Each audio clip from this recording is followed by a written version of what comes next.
Assalamualaikum warahmatullahi wabarakatuh, sahabat Pakla. Kembali kita berjumpa di Paklak Talk. Ya, kita kali ini akan membincangkan salah satu isu yang menjadi concern dari Pakla Indonesia, ya, tentang isu pekerja anak. Tapi kali ini kita akan melihat dari sisi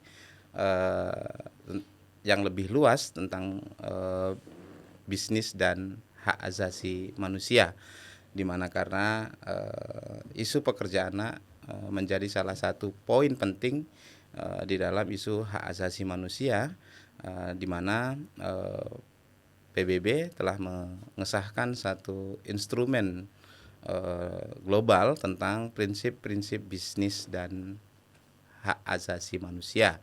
Dan Indonesia adalah salah satu negara yang concern untuk mengimplementasikan dari prinsip-prinsip bisnis dan hak asasi manusia ini. Dan tentunya konvensi regulasi ini telah diadopsi ya oleh Indonesia dan diturunkan ke dalam satu kebijakan, yaitu strategi nasional atau kita sebut Stranas Bisnis dan Hak Asasi Manusia.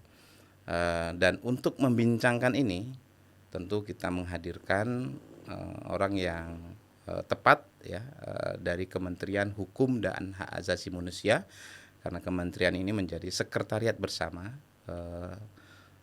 Sekber untuk Rencana Aksi Nasional Hak Asasi Manusia. Kita kehadiran staf senior ya di Kementerian Hukum dan HAM, khususnya dari Direktorat Kerjasama HAM. Kalau tidak salah nanti kita konfirmasi saja ya. Selamat datang Ibu Dewi Yuliana. Ya, terima kasih Bapak Mistran sudah mengundang kami. Ya. Saya Dewi, mewakili Kementerian Hukum dan HAM, dalam hal ini Direktorat Jenderal Hak Asasi Manusia. Tapi sekaligus juga sebagai tim atau koordinator malahan ya, gugus tugas nasional bisnis dan HAM. Kalau Iya, tidak salah ya Bu ya. iya. Jadi kebetulan gugus tugas nasional itu diketuai oleh Menteri Hukum dan HAM. Jadi posisinya memang kami lah. Ex officio udah langsung ya Yes, gitu. Itu betul. di gugus tugas nasional ini ada kementerian apa saja sih Bu yang terlibat Bu? Kementerian itu ada beberapa kementerian yang terlibat, seperti saya tidak bisa menyebutkan semuanya ya Pak. Ya, Pasti nggak setiap beberapanya lah ya ya mungkin ya. setiap Kemenko itu terlibat, dan kementerian yang terlibat itu antara lain seperti Kementerian Luar Negeri sudah pasti Pak. Ya. Kemudian ada Kementerian Perdagangan, Kementerian Perindustrian, dan dan gugus tugas nasional itu juga melibatkan mitra pemerintah di situ, seperti ada Apindo, ada Kadin, kemudian juga ada IGCN dan mitra lainnya seperti Oke, itu. jadi ini cukup komplit juga, jadi keterlibatannya ada pemerintah, ada perwakilan dari privat sektor gitu ya. Asosiasi perusahaan, iya. Dan Betul. ada perwakilan juga dari masyarakat sipil. Iya, Di betul. dalam Kalau di masyarakat sipil itu ada Infit Pak. ada Invit juga ya. Siap. Berarti ada Bangkat Seripil yang terlibat. Jadi keterwakilan dari 3 pilar juga ini Betul sepertinya Bu Pak. ya. Oke, Jadi terima. sangat Jadi lengkap. yang akan mengawal implementasi dari kerangka nasional kita tentang bisnis dan hak asasi manusia gitu. Betul Pak. Nah, di isu anak itu katanya menjadi salah satu isu prioritas ya Bu di dalam Ada Pak, di dalam Stranas Bisnis dan HAM ini. ada. Itu Dan kebetulan bagaimana itu Bu? di sini penanggung jawabnya adalah Kementerian Pemberdayaan Perempuan dan Anak Pak, seperti Oke. itu. Jadi ada beberapa aksi yang dilaksanakan oleh Kementerian Pemberdayaan Perempuan dan Pelindungan Anak ini, seperti aksi pertama yaitu terkait penyusunan bahan materi, diseminasi, pelatihan bisnis dan HAM untuk peningkatan kapasitas pemerintah, pelaku usaha, asosiasi masyarakat, yaitu dengan melaksanakan penyusunan panduan remediasi pekerja anak di tingkat desa. Dan sepertinya yang aksi ini sudah tercapai Pak. Jadi sudah di launching panduan nasional penanganan pekerja anak berbasis masyarakat di desa dan kelurahan untuk pemerintah, pelaku usaha, masyarakat pada Desember 2023. Wow, Kalau nggak salah kita itu sudah yang punya waktu itu ya. kita ada acara di hotel tertentu di Jakarta ya Pak ya. Ya. Itu sekaligus Pakla ulang tahun ke-5 ya Pak ya, sekaligus juga melaunching panduan nasional tersebut. Oke, Seperti itu. ya saya ingat ya. Saya malah mengingatkan Bapak nih jadinya. Nah itu pura-pura aja Bu, padahal saya juga tim perumusnya. Siap. Ya, Iya. ya itu bagusnya bahwa salah satu masuk di isu pekerja Masuk, Pak. anak, masuk di Betul. dalam agenda Stranas, salah Betul. satu isu prioritas gitu ya, isu Iya. prioritas, dan kemudian ditindaklanjutin oleh Kementerian Pemberdayaan Perempuan dan Perlindungan Anak dengan mengeluarkan panduan Nasional. penanggulangan pekerja anak, monitoring dan remediasi Iya. berbasis masyarakat gitu ya. Betul, Pak. Oke. Jadi itu menjadi aksinya dan sudah tercapai 100%. Kalau seperti menurut itu, Pak. Ibu Dewi nih ya, pandangan Bu Dewi aja nih. Isu pekerjaan ini kan isu yang sangat kompleks gitu ya, sangat Betul. kompleks. Isu yang sensitif juga kadang-kadang gitu ya. Dan termasuk jadi perhatian global juga ya, Bu ya. Indonesia kalau menurut Ibu, regulasi-regulasi kita ini apakah sudah cukup ya Bu untuk mengadres isu ini atau menanganin isu pekerja anak ini Bu? Iya. Sebenarnya kalau kita bicara pekerja anak itu kan cross cutting isu ya Pak ya, Ya, lintas sektoral di mana beberapa sektor terkait seperti Kemenaker, Kementerian Perlindungan Pekerja Anak, termasuk juga Kumham di sini dalam perspektif HAM-nya. Jadi sebenarnya sih dokumen kebijakan tuh tersebar di mana-mana. Tapi alangkah baiknya kita melihat seperti kita udah ada grand design ya Pak ya, pekerja anak. Mungkin kita bisa roadmap gitu ya. Roadmap ya. Sepertinya kalau nggak salah yang leadingnya Kemenaker ya. Kemenaker itu yang berakhir tahun 2022 dan ini akan di launching lagi yang untuk tahap lanjutan ini. Wah, saya dapat infonya dari Bapak nih. Nah, mungkin jadi kementerian terkait bisa melihat ya Pak ya itu, tapi belum di launching ya Pak ya. Belum. Ini Nah, kata kabar-kabarnya ini saya juga baru mendapatkan info aja nih dari Kementerian katanya akan di launching bulan-bulan Juli ini. Oke, itu bisa menjadi dokumen kami juga Pak untuk bisa inline dengan produk-produk di Kumham terkait isu pekerja anak Pak. Jadi kalau masalah pekerja anak memang harus ada sinergitas Pak. Baik di pemerintah, baik di masyarakat itu sendiri, dan dalam hal ini juga pelaku bisnis juga harus aware Pak terhadap hal seperti ini, seperti itu Pak. Sinergitas itu di dalam Stranas ya tadi ya, strategi nasional itu banyak dokumen ya?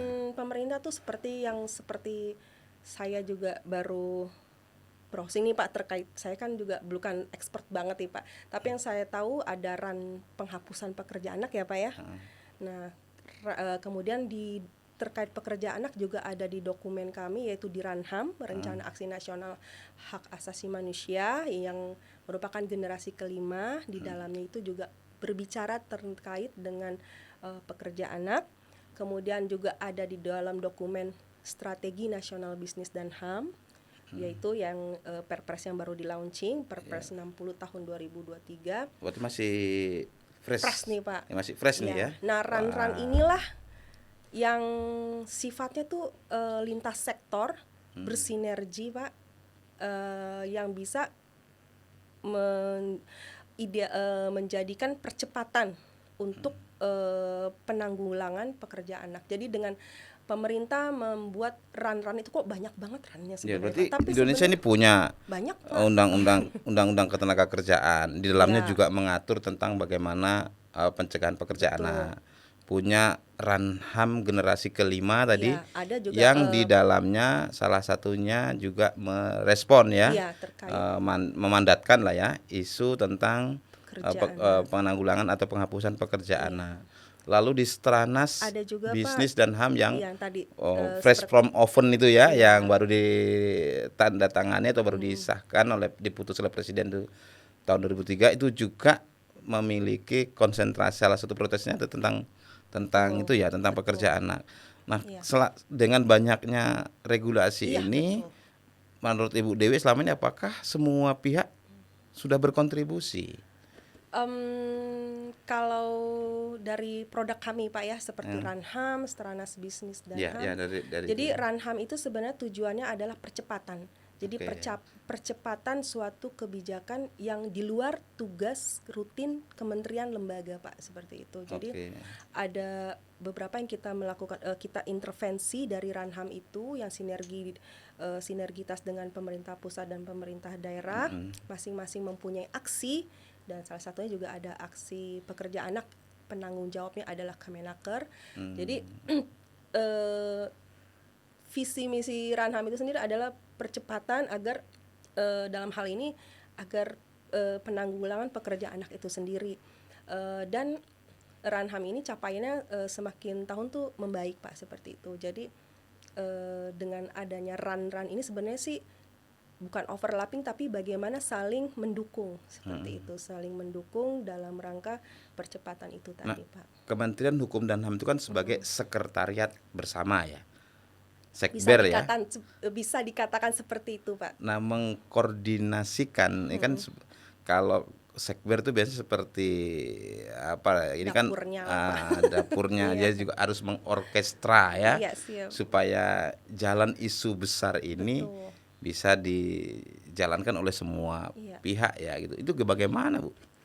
Selama ini mengkoordinirnya Oh iya. Kementerian Hukum dan HAM ini, khususnya terkait kan nggak semua aware ya dengan isu pekerja anak ya. Iya, betul. Barangkali mungkin masih ada yang dalam tanda kutip ya tidak paham dengan isu ini, Betul, mungkin begitu ya. Itu betul. bagaimana Kementerian Hukum dan HAM memastikan bahwa karena ini sudah dimandatkan dan kemudian semua pihak ada di dalamnya, itu banyak pihak maksud saya, bukan semua pihak, banyak pihak di dalamnya. Lalu bagaimana Kementerian Hukum dan HAM mekanisme untuk mengkomunikasikan ini? Iya, jadi tugas dari GTN itu sendiri, Pak, pertama yaitu menyusun rancangan terkait aksi apa nih yang mau dilaporkan nanti ke presiden. Jadi menyusun rancangan. Kemudian kedua itu melakukan koordinasi, kemudian monef, kemudian pelaporan ke presiden. Jadi di dalam tahapan itu kita sudah mempunyai petunjuk pelaksana terkait tata kerja gugus tugas nasional dan gugus tugas daerah, bagaimana kita melakukan tugas tersebut. Jadi perbedaannya kalau gugus tugas nasional itu mempunyai tugas untuk menyusun rancangan, mengusulkan, sedangkan kalau gugus tugas daerah tugasnya adalah mengkoordinasikan monef dan pelaporan gubernur kemudian ke presiden. Perbedaannya seperti dari itu. gubernur langsung ke presiden. Betul. Tidak lewat GTN lagi atau tiba GTD ya, Pak ya. Jadi gubernur, jadi setiap provinsi setiap provinsi. ada, ya. Jadi saat ini gugus tugas daerah bisnis dan HAM itu sudah terbentuk 30 ya, Pak ya, 30. Jadi kita itu kan yang sudah GTN untuk bisnis dan HAM. ini gugus, Atau kalau gugus tugas Ranham nasional kan sendiri satu di pusat. Ya. Nah, kami mungkin kelebihan dari Kementerian Hukum dan HAM itu kami mempunyai instansi vertikal yaitu kantor wilayah ya. Ya, Jadi kami kantor wilayah. memiliki jajaran di daerah yang bisa masuk ke daerah, bisa instruksional gitu ya. Betul, bisa berikan instruksi ke bawah dan bisa berkoordinasi dengan pemda-pemda terkait seperti itu, Pak.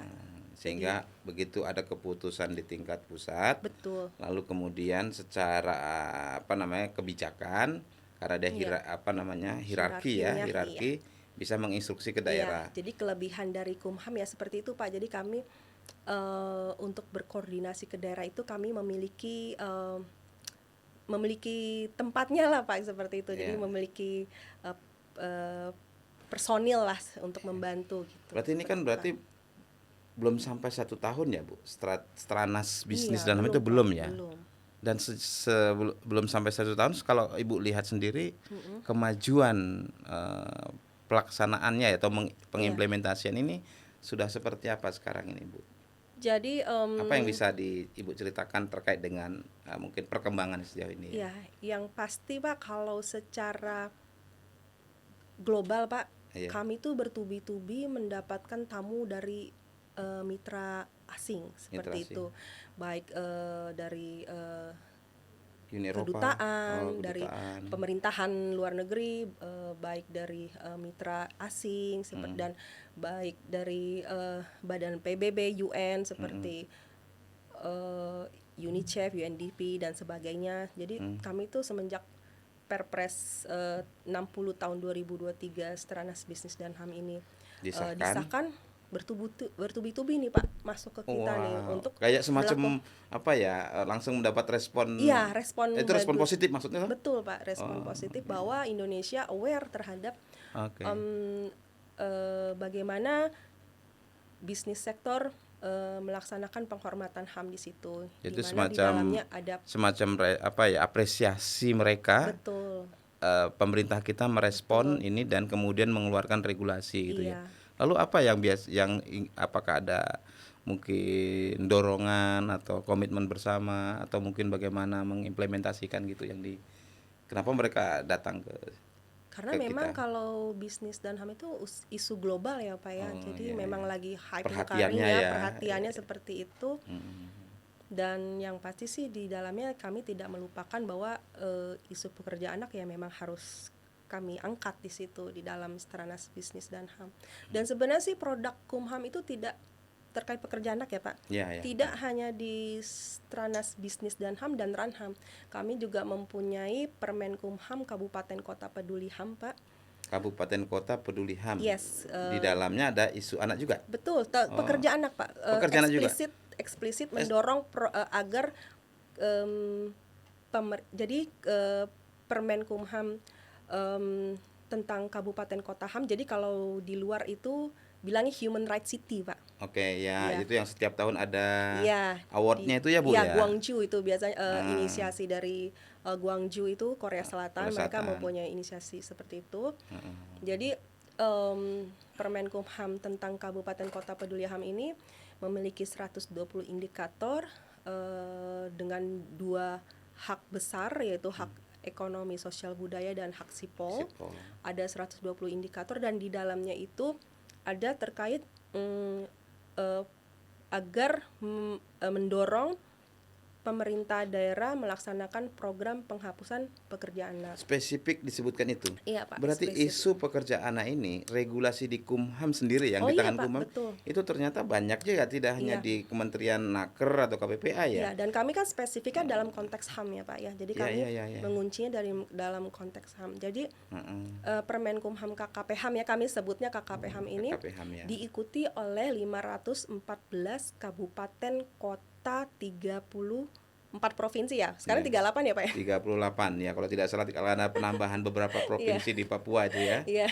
Jadi 514 kabupaten kota, 34 dan sekarang 38 dan itu mengikuti Pak. Dan mereka tuh sangat comply gitu maksudnya ya? Iya, sangat comply dengan Permen Kumham KKP HAM ini karena kita memberikan award. Memberikan award di mana setiap tahunnya menteri kami memberikan award terhadap bupati, wali kota yang mendapatkan nilai yang baik. Oke, berarti stimulus. Yes, betul. Stimulus pemerintah. Betul.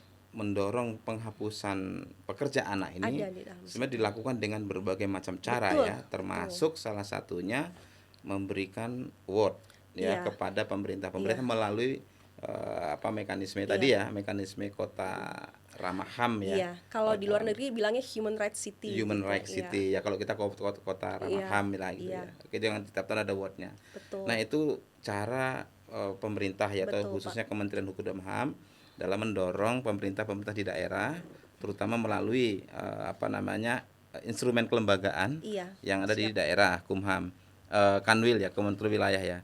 Lalu kalau sektor bisnis ini Bu, ini biasanya kan agak berbeda pendekatannya. Kalau mungkin pemerintah secara hierarki ya sulit, tapi sebenarnya ada jalur yang mudah, jalur yang memungkinkan untuk melakukan itu. Tapi kalau karena di situ bisnis dan HAM, berarti di situ kan ada spektrumnya gitu kan, ini ke isu bisnis. Artinya para pelaku bisnis, perusahaan.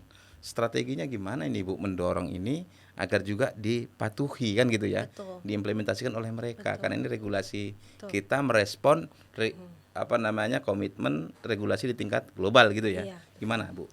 Jadi kalau kebetulan kan yang sudah saya sampaikan bahwa tadi itu terkait pekerja anak penanggung jawab yang KPPA ya Pak ya, tadi sudah mengeluarkan panduan terkait pekerja anak.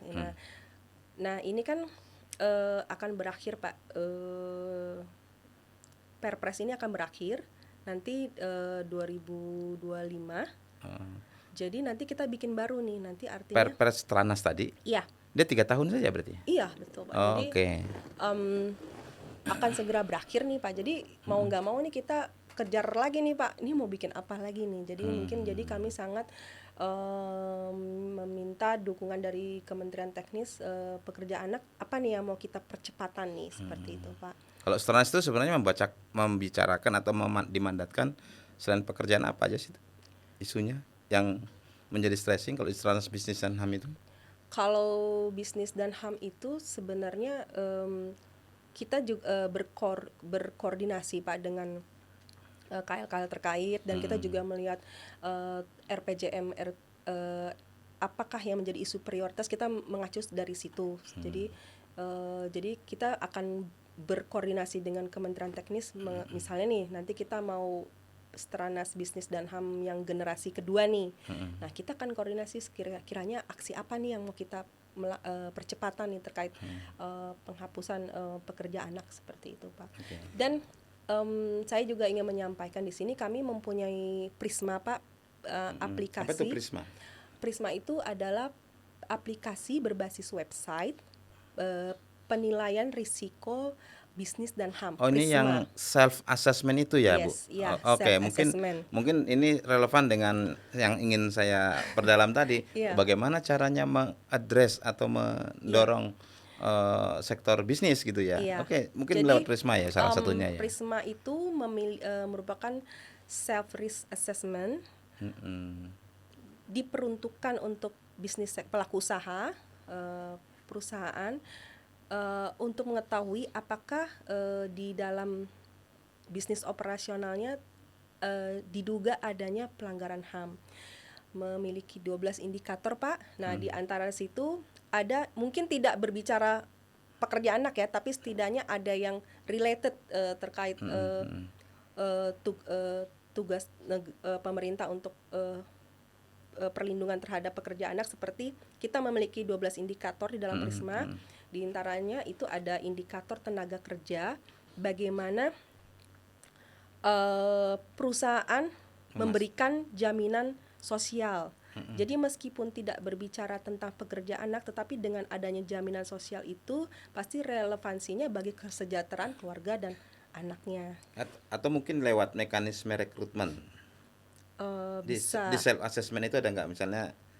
Ada, Pak. Ada. Oke, berarti ada. pencegahan masuknya pekerja anak. Iya, melalui bisa. indikator Ya, jadi, batasan usia rekrutmen gitu ya, Bu? Bisa. Jadi di situ ada juga indikator rantai pasok. Oh, indikator. Apakah HAM menjadi salah satu kriteria dalam pemilihan rantai pasok? Jadi kan kalau dilihat di situ kan ada nggak pekerja anak di situ? Adakah bahan bakunya mengandung limbah berbahaya, timah berbahaya? Bagaimana rantai pasok di situ?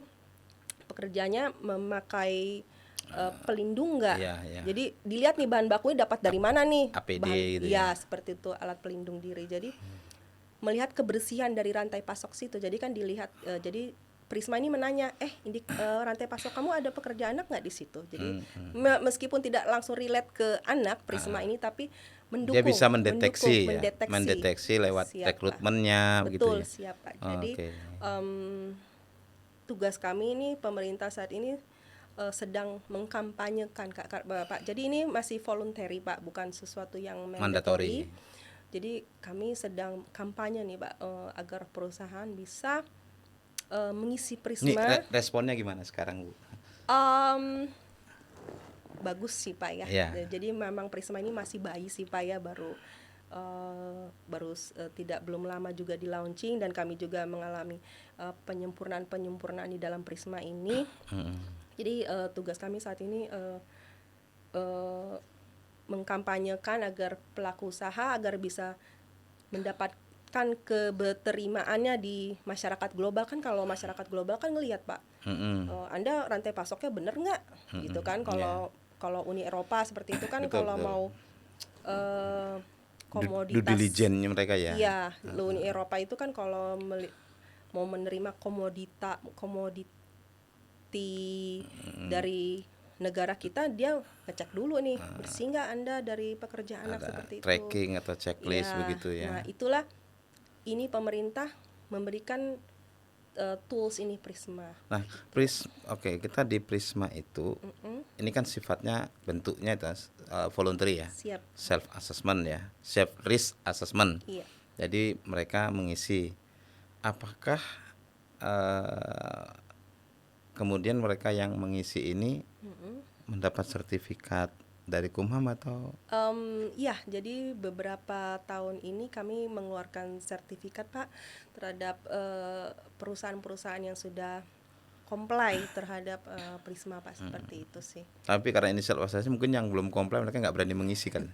Ini Ya, canda takut- saya mungkin. Iya betul, karena masih ada Ya, ada kan biasanya yang berani ngisi kalau dia terlihat oh saya lengkap nih kan gitu kan. Iya, Tapi betul. kalau yang belum kan karena nggak mandatori ya. Iya, Jadi kalau betul. saya belum kira-kira gambarannya ini belum saya nggak ngisi ya kan kira. Jadi takutnya merah ntar diapain nih sama Oh itu ada warna pemerintah. ya ada. Ada Pak, ada Oh, jadi merah kuning. berapa hijau level gitu. tuh Bu ini?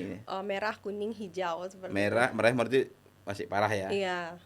Kayaknya belum ada yang merah di situ ya.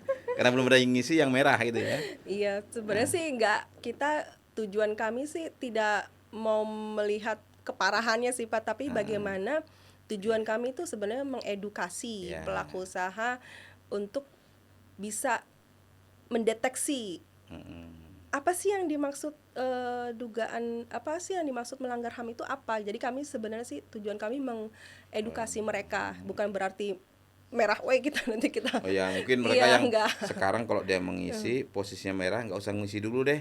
Tapi kami pengen dapat sertifikatnya juga. Mungkin dia akan perbaikan dulu gitu maksudnya. Betul, jadi kami dia akan akan perbaikan dulu lalu memberikan kemudian setelah terperbaiki mereka ngisi gitu. Iya, jadi kita selalu mendampingi lah Pak. Tapi ada yang konsultasi nggak Bu? Ini kan Betul. ada yang konsultasi nggak dengan Ada Pak, pasti ke kami, kebetulan kan teknisnya di Direktorat Jenderal HAM Pak. Jadi ya. kami melakukan pendampingan perusahaan siapa aja, kami selalu welcome untuk mendapatkan pendampingan. Jadi beberapa mitra kami memfasilitasi Pak. Jadi untuk BIMTEK Prisma itu kami difasilitasi untuk memberikan pendampingan kepada mereka. Jadi bukan masalah nilai jelek tidaknya, tapi kita berusaha untuk mengedukasi mereka gitu. Mempromosikannya ini gitu ya Bu Iya, ya. karena sebenarnya sih ini untuk kebaikan mereka juga, karena kan kalau perusahaan itu untuk sustain resilience mau diterima di masyarakat global, mereka kan harus bersih dari dugaan pelanggaran. Nah, pemerintah lah yang memberikan nih kalian pakai aja ini. Oke. Seperti itu. Pemerintah berusaha meyakinkan pasar global Iya. kira-kira untuk produk dari Indonesia ini agar diterima di pasar global. Betul. Tapi pemerintah bantu melalui comply-nya Dengan- para pelaku bisnisnya. Betul. Gitu kira-kira Bu Betul. ya. Dan Prisma itu di Asia sepertinya inisiasi dari pemerintah baru Indonesia Pak. Jadi Baru itu Indonesia. apresiasi banget buat negara kita ya Pak. Jadi sebenarnya waktu itu kami baru pulang Pak dari Jenewa terkait dialog konstruktif ekonomi sosial budaya dengan komite di sana. Jadi kami sampaikan Prisma, mereka sangat apresiasi gitu. Sebenarnya kalau saya mengetahui Pakla ya Pak, tadi Betul, saya ya. tadi kok bicara dengan Pak Andi. Pak Andi ya, kalau Pakla ternyata satu-satunya di Asia ya. Iya, iya. Itu sebenarnya kami bisa sampaikan itu tadinya Kalau di Asia mungkin ya karena di Asia. yang mirip sepertinya ada lagi tuh di Afrika ini sebenarnya. Afrika sama Amerika Latin kalau tidak salah. Oh, ya tapi Meskipun namanya tidak sama tapi kami melakukan hal yang sama ya. gitu ya. Ya itu kan salah satu successful story yang harus kita sampaikan ke forum-forum internasional. Jadi menjadi catatan kalau Pakla itu ya salah satu inisiasi dari Pemri yang harus diapresiasi seperti itu Pak. Nanti kami sampaikan. Ini inisiatif untuk menghub itu tadi Bu. Iya, Pemerintah, pelaku bisnis, Iya. CSO, Keren serikat itu, Pak. buruh gitu. Keren-keren. Dan lain karena supaya ada ketemu nih. Iya. Nah, oke Bu, jadi kita bicara tadi bagaimana cara mengadres atau mendorong pelaku bisnis agar menerima, merespon dengan baik upaya-upaya yang dilakukan pemerintah tadi itu, termasuk salah satunya adalah strategi nasional bisnis dan hak asasi manusia. Di dalamnya salah satu yang menjadi isu untuk kita tangani adalah isu pekerjaan. Nah, sejauh ini Bu, ini lewat cara apa Stranas ini dikomunikasikan ke pelaku bisnis selain dengan Prisma tadi itu? Ada strategi-strategi lain mungkin yang sedang dilakukan? Jadi yang pasti sih ini dalam konteks Stranas Bisnis dan HAM atau produk hukum yang lain, produk kami yang lain nih Pak? Produk yang lain juga tidak apa, tapi konteksnya mendorong bisnis lah ini kan gitu ya. Iya, Iya. jadi boleh saya sampaikan kami juga mempunyai salah satu Permenkumham juga Pak tentang pengaruh utamaan HAM ke dalam produk hukum, di mana Permenkumham ini ditujukan digunakan oleh para legal drafter, utamanya di Pemda di daerah. Di pemerintahan daerah. Iya, jadi kan mereka kan yang akan menyusun merumuskan nih, perda-perda begitu ya? betul. Oh, Nah, oke. di mana ini Permenkumham ini kami sedang kampanyekan juga Pak agar digunakan oleh para legal drafter khususnya di daerah, karena mereka kan yang membuat perda-perda ya Pak ya, terkait perda di provinsi, kabupaten, kota. Permenkumham ini memiliki payungnya adalah hak sipil dan politik dan hak ekonomi sosial budaya dengan 30 hak. Nah, di dalamnya itu juga ada terkait perlindungan terhadap anak yang dieksploitasi secara ekonomi. Jadi itu menjadi panduan bagi legal drafter bahwa itu tidak boleh seperti itu, Itu Pak. seperti biro-biro hukum itu ya? Iya, di Kanwil pun ada legal drafter juga, Pak. Di Kanwil ada ya. penyusun rancangan seperti itu. Jadi di Permenkumham pengaruh utamaan HAM ke dalam produk-produk hukum daerah ini juga bicara tentang bagaimana perlindungan anak terhadap eksploitasi ekonomi itu. Jadi lewat tidak boleh. Strateginya lewat untuk memainstream di regulasi-regulasi begitu Bu ya. Jadi kami banyak banget sih Pak untuk dalam rangka pekerjaan anak ini banyak sekali Kumham sudah lakukan sih seperti itu. Ya pastinya tidak mudah ya Bu. Betul, untuk mendorong ya, karena bagaimanapun Indonesia ini kan negara yang luas ya. Iya.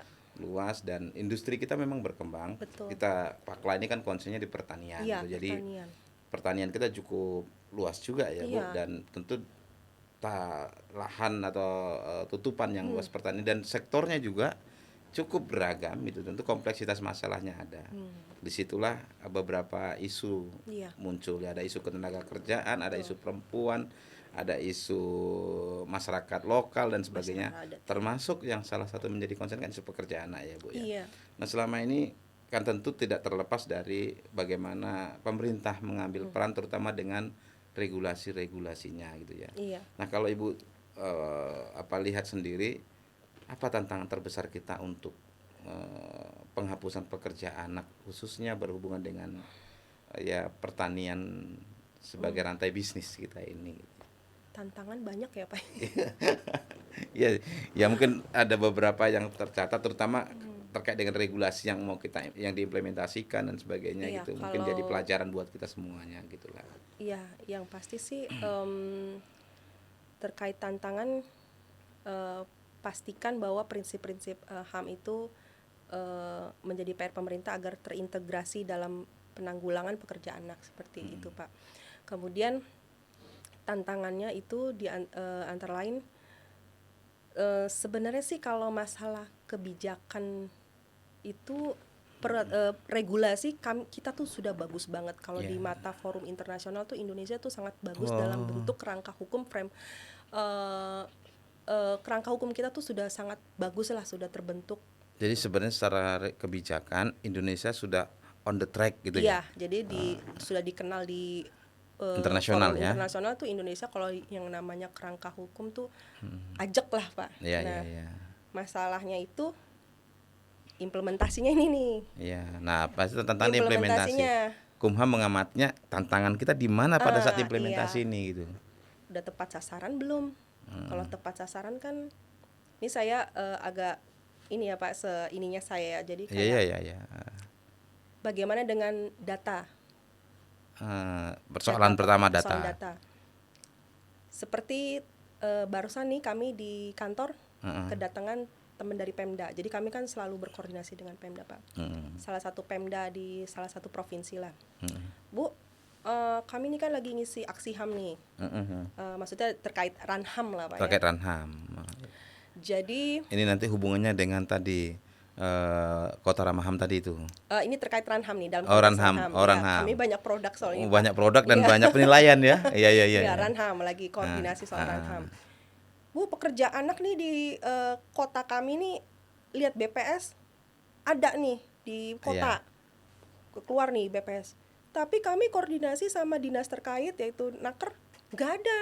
Ya, Kosong nol gitu. ya. Ini mau pakai yang mana nih? Mau data BPS kah atau data Disnaker Trans nih, Disnaker. seperti itu. Artinya apa yang salah di situ? Kapasitas SDM-nya untuk bisa menalar apa itu artinya pekerja anak, karena ternyata permasalahannya di Naker itu tidak kurang memahami apa yang dimaksud pekerja anak. Jadi pas ketika teman Kanwil kami ini koordinasi dengan Disnaker ini BPS ada nih di kota kita gitu, pekerja anak, kok Disnaker tidak bisa menyampaikan, ya gimana itu orang tuanya mengiyakan kok boleh anaknya bekerja, jadi kami tidak data dong. Seperti itu. Jadi pemahaman batasan pekerja anak, definisi Betul, pekerja anak itu menjadi challenge ya. Jadi SDM itu kita perlu tantangannya yaitu peningkatan kapasitas. Ya, Bagi artinya Pemda-Pemda kita harus berikan sosialisasi, intervensi terkait dinas-dinas terkait apa yang dimaksud pekerjaan anak itu apa. Jadi artinya mereka bisa menghasilkan di data. tingkat pelaksana, bukan Betul. pelaku ya, di tingkat pelaksana kebijakan, pemahaman terhadap Iya. batasan yang dia ada dalam instrumen hukumnya sendiri, ada yang masih harus ditingkatkan Betul. pemahaman dan kapasitasnya. Oke. Karena kan kita butuh data kan Pak, Iya, bank iya, data, iya. pemuktahiran data. Ya, data bisa Bagaimana didapat kita kalau mau paham.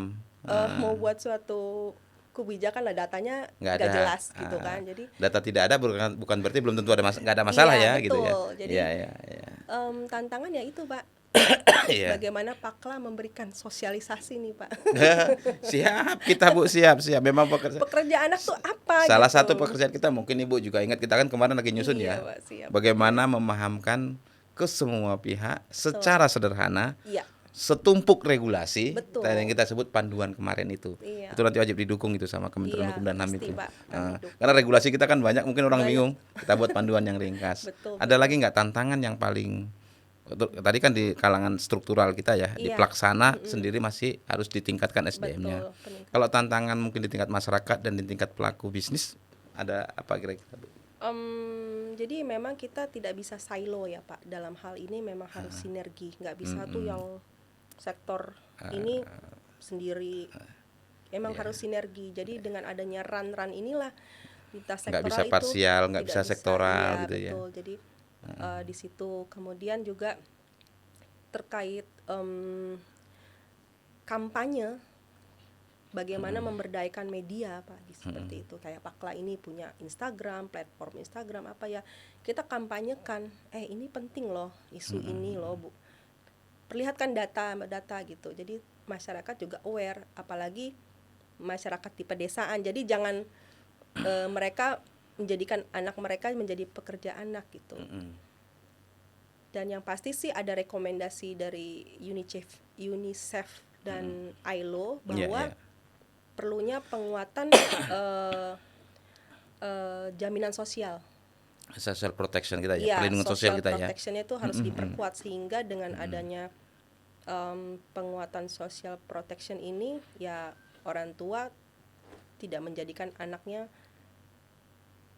jadi Karena pekerja kehadiran anak. pekerja anak tidak hanya satu latar belakang masalah, tapi Betul. ada didorong dengan berbagai macam faktor masalah juga. Betul. Ya. Utamanya sih kemiskinan sih Pak. Kemiskinan, mungkin akses pendidikan yang mungkin Betul. jauh. Juga tadi sebenarnya perspektif tadi itu gitu ya, perspektif definisi batasan. Mungkin orang tua tidak paham Tidak apakah aware, ini sudah masuk kategori mengeksploitasi atau Betul. tidak gitu Mereka ya. juga nggak ngerti.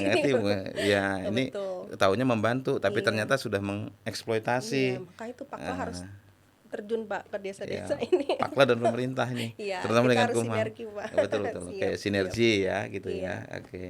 Dan mungkin apa ya?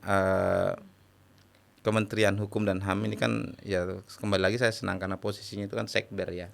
Iya. Artinya menjadi dirijen ya namanya. Kalau yang apa itu apa namanya itu orkestra itu dirijen ya. Dirijen ya. yang mengorkestra supaya semua pemain kan gitu ya, semua pemain bisa memberikan irama yang baik.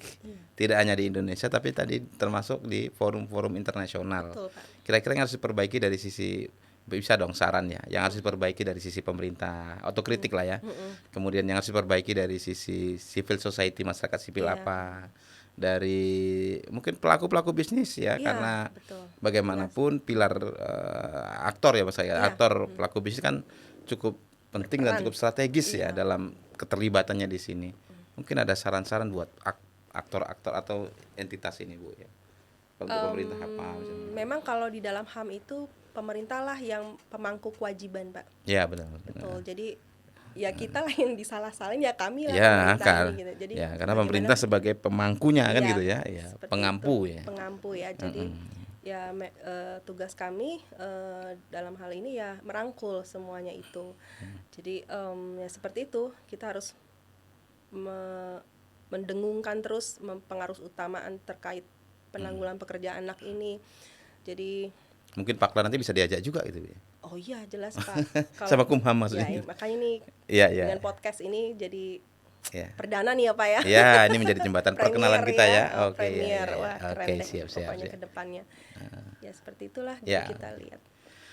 Oke, sahabat Pakla, tanpa terasa ya, podcast talk edisi kali ini bersama Ibu Dewi Yuliana dari Kementerian Hukum dan HAM. Sudah banyak perbincangan kita Ibu, dan terima kasih atas kehadiran di sela-sela waktu kesibukannya. Siap, Pak. bekerja. Siap. Ya, dan tentunya ini bukan pertemuan terakhir ya pasti Iya. Bu. Kita akan di luar dari perbincangan ini kita akan membicarakan hal-hal yang lebih konkret terkait bagaimana penghapusan pekerjaan anak melalui berbagai macam instrumen regulasi dan prakteknya di masyarakat dan di lapangan gitu ya Bu. Oke, saya akhiri. Terima kasih. Assalamualaikum warahmatullahi wabarakatuh. Sahabat Pakla, stop pekerjaan anak.